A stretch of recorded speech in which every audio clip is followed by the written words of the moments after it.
दोस्तों, आ गई हूँ आप लोगों के लिए इस कहानी का सेकंड पार्ट लेकर। अगर यह कहानी आपके दिल को छू रही हो तो प्लीज़ चैनल को सब्सक्राइब जरूर करिए क्योंकि मैं हर रोज इस कहानी का एक पार्ट अपलोड करूंगी। साथ में बेल आइकन को ऑल पे सेलेक्ट कर लेना। फ्रेंड्स, कहानी के सभी पार्ट्स को यही पाने के लिए चलिए कहानी का सेकंड चैप्टर स्टार्ट करती हूँ। आप में से जिन लोगों ने इस कहानी के पहले चैप्टर को नहीं पढ़ा हो तो मैं उसका लिंक कमेंट बॉक्स में पिन कर दे रही हूँ, आप लोग प्लीज चेक कर लेना। दोनों आकर सोफे पर निराहार होकर गिर पड़ी। अभी दोनों ने चैन की सांस भी नहीं ली थी कि परी जाग गई। मम्मा मम्मा, हम परी के रोने की आवाज से दोनों हड़बड़ा गए। सुनो, जल्दी से इसे चुप कराओ, बाहर किसी को भी इसकी आवाज नहीं आनी चाहिए। देवेंद्र ने परी को उठाकर अंजलि की गोद में डाल दिया। मैं चुप कराऊं? तुम तो ऐसे बोल रहे हो जैसे मुझे बड़ा तजुर्बा है बच्चे पालने का। तुम्हारी बेटी है, तुम चुप कराओ। अंजलि ने चिढ़कर वापस से परी को देवेंद्र की गोद में पिटक दिया। इस उठापटक में परी का रोना और बढ़ गया तो देवेंद्र ने जल्दी से उठते हुए चुप कराने की कोशिश करने लगा। मुझे लगता है इसे भूख लगी है, तुम जल्दी से इसके लिए दूध तो बना सकती हो। देवेंद्र अब चिढ़ चुका था। उसका गुस्सा और चिढ़ देखकर अंजलि चुपचाप किचन की तरफ बढ़ी। रे मम्मा, सुन लो, सुनाता हूँ तुमको कहानी। रूठो ना तुम मेरी गुड़ियों की रानी। रे मम्मा। नन्ही परी ये गाना सुनकर चुप हो गई और खिलखिलाने लगी थी, क्योंकि राधिका परी को सुलाने के वक्त यही गुनगुनाती थी। शुक्र है समय पर याद आ गया कि राधिका यही गाया करती थी इसे सुलाने के लिए। पर इसे रोज कैसे संभालूंगा? आज जब सब पूछेंगे राधिका के लिए तो क्या जवाब दूंगा? देवेंद्र के माथे पे चिंता की लकीरें उगाई। किसी तरह से दोनों ने मिलकर अंजलि को चुप कराया। किसी तरह से दोनों ने मिलकर परी को चुप कराया और उसे दूध पिलाकर दोबारा सुला दिया और खुद भी वही सोफी के पीछे टेक लगाकर अपना सिर भी टिका दिया कि तभी अचानक से देवेंद्र का फोन चिल्ला उठा और उसके बजने के साथ ही डरकर अंजलि की भी चीख निकल गई। पागल हो गई हो क्या? चीख क्यों रही हो? फोन बज रहा है। बड़ी मुश्किल से तो इस शैतान को सुलाया है, अब तुम चीख करे मत, उठा दो। देवेंद्र ने अपनी हथेली से अंजलि का मुंह तेजी से बंद करते हुए कहा। फोन पर राधिका के भाई अजीत का नाम फ्लैश हो रहा था। अजीत का नाम देखते ही देवेंद्र के माथे पर पसीने की मूंछ आई। वो फोन लेकर तेजी से अपने कमरे में गया और खुद को सैयद कहते हुए फोन उठा लिया। हेलो, देवेंद्र ने अपनी आवाज को सैयद कहते हुए धीरे से कहा। जीजा जी कैसे हैं आप? सॉरी जीजा जी, आपको इतनी सुबह डिस्टर्ब कह दिया, पर वो दीदी ने वहां पहुंचकर फोन भी नहीं किया। माँ बहुत चिंता कर रही थी। रात तो किसी तरह समझा लिया था माँ को, पर अब नहीं मान रही थी। दीदी और परी ठीक से पहुंच गई है ना?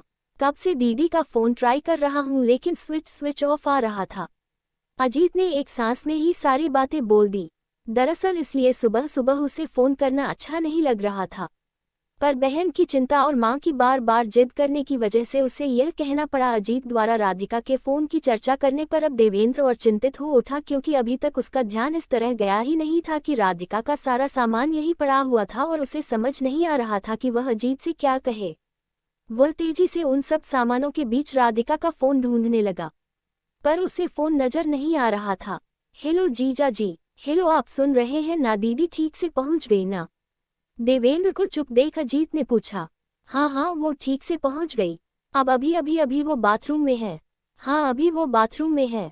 मैं बोल दूंगा उसको, बात कर लेगी। हड़बड़ाहट में देवेंद्र किसी तरह अटकते हुए झूठ बोल रहा था। क्या बात है जीजा जी, तबीयत ठीक तो है ना? आप हकला क्यों रही हैं? अजीत देवेंद्र की हड़बड़ाहट और परेशानी को भांपते हुए पूछ बैठा। मैं कहाँ हकला रहा, मैं तो हाँ, वो भी नींद में ही था ना। तो अचानक से फोन की घंटी से हड़बड़ा गया। ओह अच्छा, सॉरी जीजा जी, बस वो जानना था दीदी और परी ठीक से पहुंच गए या नहीं। आप सो जाए, दीदी को बोल दीजिएगा, बाद में बात कर लेंगी। ओके, बोल दूंगा। बोलते हुए देवेंद्र ने झट से फोन काट दिया। उधर जीत को देवेंद्र का व्यवहार कुछ तो अटपटा लगा। ना हेलो ना हालचाल, कुछ भी नहीं पूछा जीजा जी ने, पर अपने मन का वहम समेज अपनी गर्दन झटक दी उसने। इधर देवेंद्र जल्दी जल्दी राधिका का सामान एक बैग में भरने लगा। किसका फोन था देवेंद्र? और यह सब क्या कर रहे हो तुम? बोलो ना, इतने परेशान क्यों हो रहे हो? अंजलि भी अब तक रूम में आ चुकी थी और देवेंद्र को हैरान परेशान सा देख पूछ बैठी। तुम्हें नहीं मालूम क्यों परेशान हूँ? अब खड़ी क्यों हो? मदद करो मेरी। नहीं, तुम एक काम करो, उसका मोबाइल ढूंढो, जाओ जल्दी करो। देवेंद्र ने उसकी वेद के सवाल से खींचकर कहा। कल से देवेंद्र का बार बार उसे झिड़कना अंजलि को बिल्कुल भी अच्छा नहीं लग रहा था। पर अभी दोनों ही जब गुनाह में शामिल थी तो ना चाहते हुए भी उसे बर्दाश्त करना ही पड़ रहा था। वो बिना कुछ बोले देवेंद्र के साथ वही कपड़ों के बीच ढूंढने लगी। अरे कमकल औरत, यहाँ तो मैं ढूंढ ही रहा हूँ, तुम कहीं और जाकर ढूंढो। देवेंद्र ने चिढ़ते हुए उससे कहा, कल से देख रही हूँ तुम इस तरीके से मुझसे बात नहीं कर सकती। ना मैं तुम्हारी बीवी हूँ और ना ही मुझे राधिका समझने की भूल गए ना। पाँव पटकती हुई अंजलि वहां से चली गई और जाकर धम्म से सोफे पे बैठ गई। उसके पास पड़ा गुज और सामान गुस्से से नीचे फेंक दिया। एक बार को तो गुस्से की वजह से उसका ध्यान ही नहीं गया। फिर अचानक से उसकी आंखें फैल गई। सामने राधिका का पर्स पड़ा हुआ था। उसने झट से उसे उठाया और टटोलने लगी। पर्स के अंदर ही उसे मोबाइल और राधिका का क्रेडिट कार्ड मिल गया। उसने जल्दी से कार्ड को अपने पास छुपाया और मोबाइल लेकर भागती हुई देवेंद्र के पास पहुंच गई। देवेंद्र, देखो मिल गया मोबाइल। उसने मोबाइल देवेंद्र की तरफ बढ़ा दिया। देवेंद्र ने भी झटके से मोबाइल उसके हाथ से लेकर उसे देखने लगा, पर वो ऑफ था। देवेंद्र ने इसे जल्दी से ऑन किया। अजीत के काफी सारे मिस्ड कॉल पड़े हुए थे। थोड़ी देर सोचने के बाद देवेंद्र उस वक्त फटाफट से कुछ टाइप करने लगा और फिर जल्दी से उसे अपने फोन में सेंड कर राधिका का फोन फिर से ऑफ कर दिया। देवेंद्र के साथ ही दिमाग ने खुद को बचाने का कोई तो प्लान बना लिया था। इन सब चीजों में बहुत देर हो चुकी थी। उसने गली देखा तो सुबह के 10 बजे बज चुके थे। देवेंद्र जल्दी से तैयार होकर राधिका का सारा सामान लेकर ऑफिस निकल गया और जाते जाते अंजलि को परी का ध्यान रखने के लिए बोल गया। ऑफिस के रास्ते में ही उसने एक सुनसान जगह देखकर वहां बह रहे गंदे नाले में राधिका का सारा सामान फेंक दिया। जाने से पहले अपने आसपास देखकर उसने तसल्ली कर ली कि कोई उसे देख तो नहीं रहा और फिर बड़े इत्मीनान से अपने ऑफिस पहुंचकर अपने काम में लग गया जैसे कि कुछ हुआ ही नहीं हो। हालांकि काम तो बस दिखावे के लिए कर रहा था। उसका दिमाग तेजी से खुद को बचाने का प्लान बना रहा था। इधर घर में अंजलि परी को संभालने में परेशान हो चुकी थी। परी कभी भूख से तो कभी मां को ढूंढते हुए बस रोए जा रही थी। रात भर जागने और बागी की भागा दौड़ी के कारण अंजलि बुरी तरह थक चुकी थी। वो सोना चाहती थी, परी के कारण सो नहीं पा रही थी। चिढ़कर उसने जैसे ही परी को चुप कराने के लिए गोद में उठाया, परी ने उस पर अपने दस्तखत कह दिए। एक दिन पहले एक पहना हुआ डायपर भी अब सब संभाल ना सका और उसने भी सब बाहर उगल दिया। अंजलि के कपड़े पीले रंग से रंग गया। बदबू से अंजलि के बिग चेहरे को देख परी मुस्कुराने लगी, जैसे कह रही हो कि मैंने अपनी माँ के साथ तुम्हारी की का बदला ले लिया। तुम इसी लायक हो। घिन और बदबू की वजह से अंजलि खूब काय आ गई और उसकी बर्दाश्त से बाहर हो गया। उस पर से मासूम परी का मुस्कुराना उसके गुस्से को और भड़का गया तो उसने गुस्से में नन्ही सी परी के गाल पर अपनी 5 उंगलियां छाप दी और उसे सोफे पे पटक दिया। परी विलक विलक कर रोने लगी। अंजलि गुस्से से ओथ रूम की तरफ बढ़ी। तभी उसे लगा कि किसी ने उसे जोर का धक्का दिया और वह मुंह के बल गिर पड़ी। चोट लगने की वजह से उसकी नाक से खून बहने लगा। अंजलि ने जल्दी से पलटकर पीछे देखा तो उसे कोई भी नजर नहीं आया। डर से अंजलि की हालत खराब हो गई। कौन है कि किसने धक्का दिया मुझे? बड़ी मुश्किल से उसकी हलक से आवाज निकली, पर जवाब नहीं मिला उसे। पूरे घर में बस पर के रोने की आवाज गूंज रही थी।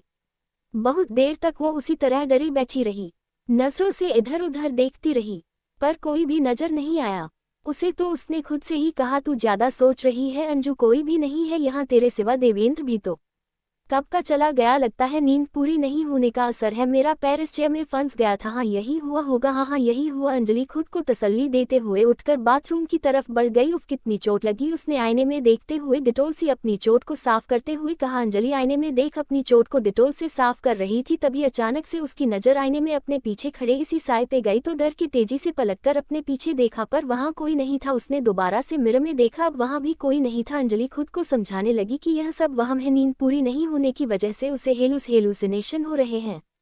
पर वह कितना भी खुद को समझा रही थी, उसके अंदर डर अपना पैर पसार रहा था। जल्दी जल्दी वह खुद को साफ कर और कपड़े बदल कर बाहर निकल गई। अभी अपने कमरे में ही थी कि अचानक से उसे लगा ऐसे कोई गाना गा रहा हो। रे मम्मा सुन लो, सुनाती हूँ तुमको कहानी। रूठो ना तुम मेरी गुड़ियों की रानी। रे मम्मा रे मम्मा। गाने की आवाज सुनकर अंजलि हॉल में आ गई थी। वहां पर यह एक तरफ देखकर बहुत खिलखिलाकर हंस रही थी, जैसे उसके सामने कोई हो। पर अंजलि को कोई नजर नहीं आ रहा था और न ही अब उसे गाने की आवाज आ रही थी। अचानक से परी ने खिलखिलाना बंद कर दिया और अचानक से उसकी गर्दन 180 डिग्री में अंजलि की तरफ घूम गई। उसका चेहरा जो मासूमियत से भरा था, अचानक से अंजलि को बहुत विभत्स दिखने लगा। ऐसा लगा जैसे उसके सर से भी खून की धार निकल गए। उसकी आंखों में होते हुए गालों पे बह रही हो, होठों पे भी एक डरावनी मुस्कान फैली हुई थी। उसे देख पहले से डरी हुई अंजलि की चीख निकल गई और वही डर कर अपने होश खो बैठी। शाम को जब अंजलि को होश आया तो उसने खुद को बिस्तर पर पाया। परी उसके बगल में लेटी हुई अपने हाथ पैर हिलाकर खेल रही थी। परी को देखकर हड़बड़ाते हुए बिस्तर से उतर कर भागी। तभी सामने से पानी दबा और परी के लिए दूध लेकर आते देवेंद्र से टकरा गई। खौफ उस पर इस कदर हावी था कि देवेंद्र को भी नहीं पहचान पाए और डर गए। जोर जोर से चीखने लगी, मुझे छोड़ दो, मैंने कुछ नहीं किया, माफ कर दो, जाने दो मुझे प्लीज प्लीज, हाथ जोड़ रही हूँ तुम्हारे। अंजलि लगातार चीख जा रही थी। देवेंद्र उसे संभालने की कोशिश कर रहा था, पर जब वह फिर भी नहीं संभली तो उसने उसे होश में लाने के लिए एक जोरदार तमाचा जड़ दिया। ये तमाचा अंजलि को होश में लाने के लिए काफी था। अब उसकी नज़र देवेंद्र पर पड़ी तो रोते हुए उससे लिपट गई। देवेंद्र, वो वापस आ गई है, वो हम लोगों को मार डालेगी, वो आ गई देवेंद्र। अंजलि रोते रोते यही रटी जा रही थी। कौन आ गई है? कौन हमें मार डालेगी? क्या बोली जा रही हो? चलो बैठो यहाँ शांति से। देवेंद्र उसे वापस बिस्तर पर बिठा देता है तो परी को देखकर वो से छिटक कर दूर अलमारी से सटकर खड़ी हो जाती है। तुम समझ नहीं रहे हो देवेंद्र, इसकी माँ राधिका वापस आ चुकी है। वो मरी नहीं, वो वापस आ गई है अपना बदला लेने। वो छोड़ेगी नहीं हमें। अंजलि डर से थरथराती हुई परी की तरफ उंगलियों से इशारा करते हुए बोल रही थी। उसका शरीर डर की वजह से बुरी तरह से कांप रहा था और आंखों से आंसू निकल रहे थे। संभालो खुद को, राधिका मर चुकी है। आज सुबह ही हम उसे खाई में फेंक कर आए हैं और अगर इसी तरह से तुम चीखती चिल्लाती रही तो बहुत जल्दी हमें वह तो नहीं मारेगी, पर जेल के डंडे जरूर पड़ेंगे। देवेंद्र ने इसे कंधे से पकड़कर झकझोर दिया। देखो तुम शांत हो जाओ, तुम बुखार की वजह से शायद बेहोश हो गई थी। लो, मैं यह पानी और दवा लेकर आया हूँ, चलो इसे खाओ और आराम करो। दरअसल ऑफिस में मन नहीं लगने के कारण देवेंद्र जल्दी निकल गया था, पर पहुंचकर जब कई वहां घंटी बजाने पर भी अंजलि ने दरवाजा नहीं खोला तो उसने अपनी चाबी से लॉक खोला और गुस्से से अंजलि को आवाज लगाता अंदर दाखिल हुआ, क्योंकि जब तक राधिका थी उसकी घंटी बजाने से पहले ही ना जाने उसे कैसे एहसास हो जाता था और वो दरवाजा खोल अपनी प्यारी सी मुस्कान से उसका स्वागत करती थी। इसीलिए आज से इतनी देर बाहर खड़ा होना अखर गया और पहले से ही परेशान होने की वजह से गुस्से से भर गया। परी अभी लगातार भूख और गंदगी की वजह से रोए जा रही थी। देवेंद्र बहुत देर तक अंजलि को गुस्से में आवाज देता रहा। जब कोई जवाब नहीं मिला तो खुद ही अपना सामान साइड में रख किसी तरह से परी को साफ कर उसके कपड़े बदलाए। ये सब कहते समय उसे शिद्दत से राधिका की याद आ गई, क्योंकि उसके रहती उसे ये सब कहने की जरूरत नहीं पड़ी थी कभी। और जब तक परी की सफाई करता रहा अंजलि उसने ढेरों गालियां मन ही मन देता रहा। कामचोर औरत, एक बच्ची का ख्याल रखने को बोला था वो भी नहीं हुआ, इससे पता नहीं कहाँ जाकर मर गई परी। वो भी गुस्से से देखता हुआ बोला, अच्छा होता तुझे भी तेरी माँ के साथ फेंक देता, साला ये सब तो नहीं करना पड़ता। पर अभी नहीं, चिंता मत कर, जल्दी ही तुझे भी तेरी माँ के पास भेज दूंगा। बोलती हुई उसके चेहरे पर एक कुटिल मुस्कान थी और परी देवेंद्र के पीछे देखकर बस मुस्कुराए जा रही थी। दोस्तों, इस कहानी के इस चैप्टर का एंड यहीं पे कहती हूँ। अगर आप लोगों को आज का पार्ट अच्छा लगा हो तो प्लीज़ चैनल को सब्सक्राइब जरूर कर लेना। हर कहानी के पीछे मेरी मेहनत और आपका प्यार जुड़ा हुआ होता है।